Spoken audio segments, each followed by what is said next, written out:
About 13 million people live in Guatemala, the most populated areas being the northwestern highlands and the least populated being the lowlands.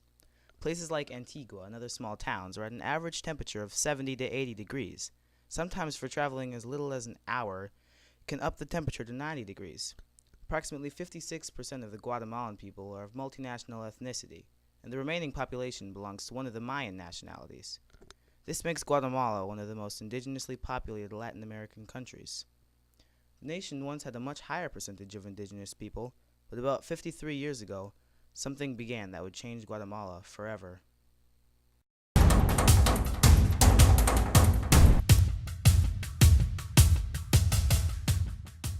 The Guatemalan Civil War lasted about 36 years, from 1960 to 1996. It was ended quite recently, actually only 17 years ago, when the Guatemalan government and the URNG, Unidad Revolucionaria Nacional Guatemalteca, signed the peace accords in December of 1996.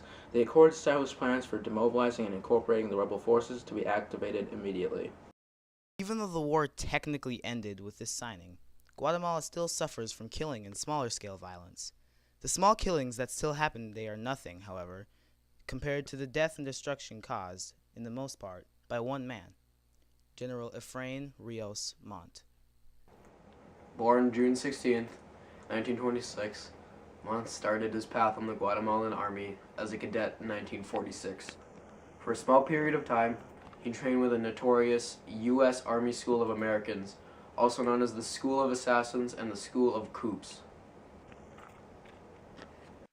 In 1962, guerrilla rebel groups such as the MR-13, the PGT, the Rebel Armed Forces, and the EGP began to appear in the face of the Guatemalan government's crackdown. Then, in 1970, Rios Montt became the chief of staff for the army. In 1974, Montt ran for president, but although he got the majority of votes, they were not officially recognized. They liked him, but they didn't like him. As a result of this, Rios Montt formed a military faction and dissolved the Guatemalan Congress, taking over the government and giving himself the title of President of the Republic. Rios Montt was only president briefly, but in that short time, over 200,000 indigenous Mayan people and civilians were killed. It was sad. So many lives were lost. It was awful. One of the main reasons for the war, and the thousands of tragic deaths that resulted from it, was the economic imbalance. Most of Guatemala was poor and dominated by a class of elites who owned the most amounts of land. The United Fruit Company. Nobody would have guessed that the United Fruit Company would have helped start a war. With 3% of the landowners controlling 65% of the farmlands, and the other 90% having insufficient land, there was an imbalance of wealth. The Guatemalan government helped with the policies that depressed the lives of most of its citizens. So obviously the government isn't helping. So what are we gonna do? Well, some people were shouting rebellion. So rebel groups popped up to fight. They had fair reason.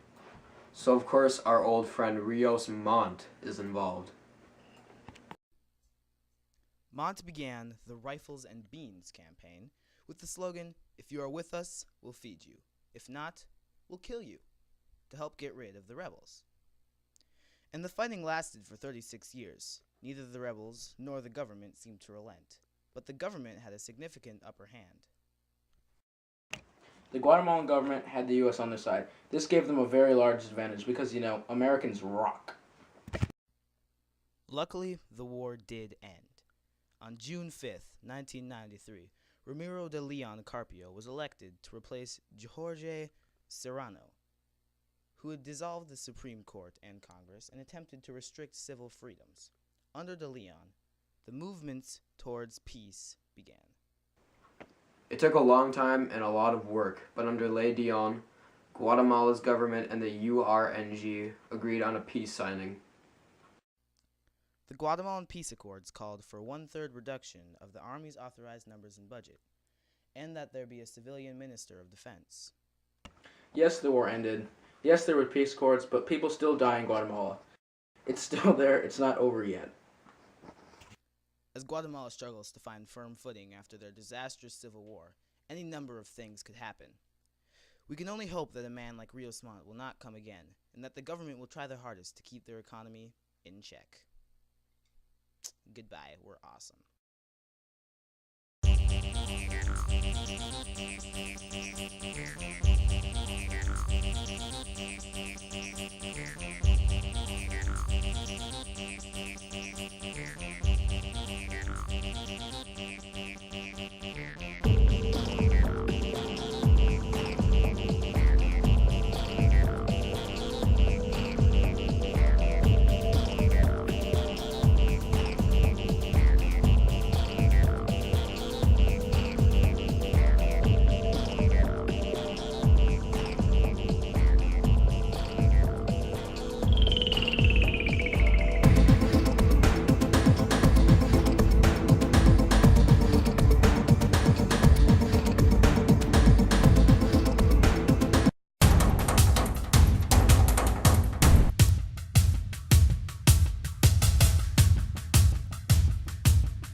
Yes, the war ended.